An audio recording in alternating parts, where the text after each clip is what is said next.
Well, last week we told you about the cicadas coming back after 17 years. This brood 10 getting ready to make their return here in Maryland, and they are going to be loud. So loud, in fact, you might want to consider taking some precautions to protect your hearing. And joining us this morning with more is an audiologist from Mercy Medical Center. We have Rachel Raphael joining us. Thanks for joining us this morning. Hi, thanks for having me. So last week we had talked with the bug guy from the University of Maryland, and he said they could get really as loud as a jet airplane passing by. So let me preface this by saying that I'm an audiologist and not an entomologist.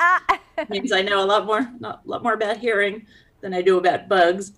However, I've been practicing audiology for 2 life cycles of the 17-year cicada, so probably about 34 years in private practice with Dr. Alan Oshinsky.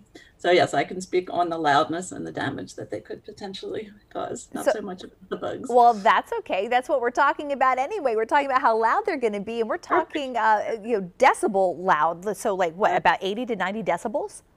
Possibly more. I'm hearing that average is 90 to 100 decibels, Wow. and that's the order of like a Harley Davidson, a motorcycle, a loud motorcycle, which is dangerous for sure. And they've been measured as loud as the largest species of the male mating call has been measured to be as high as or exceed 120 decibels, which is the threshold of pain for human hearing, human ears. That's dangerous. That certainly can cause damage, we know for a fact. And so who should be considering any sort of ear protection, and what type of ear protection should people consider using? So I suppose if you're going to be around the cicadas, if you have to be outdoors in close range for sports, people are playing sports outdoors or work outdoors and things like that, the recommendation is to limit your exposure. If it's going to be more than 4 hours of exposure, that you should definitely be using some hearing protection.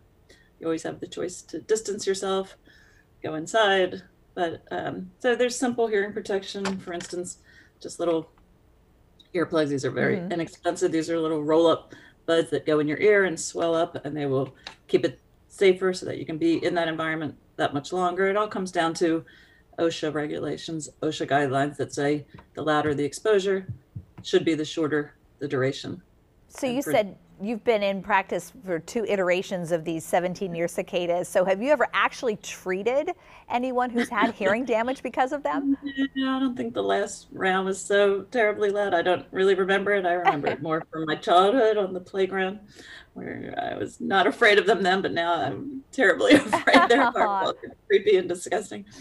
Yeah, no, I don't remember it being that bad, but I see kids and adults all the time with noise-induced hearing loss, and not so much from cicadas, because that's a brief cycle. Luckily, the males come out to breed, and they're only around, their life cycle is so short, and that's why they have to be so loud. To be successful, they have to be loud enough for a female cicada to hear them a mile away, or they're unsuccessful, and that's loud.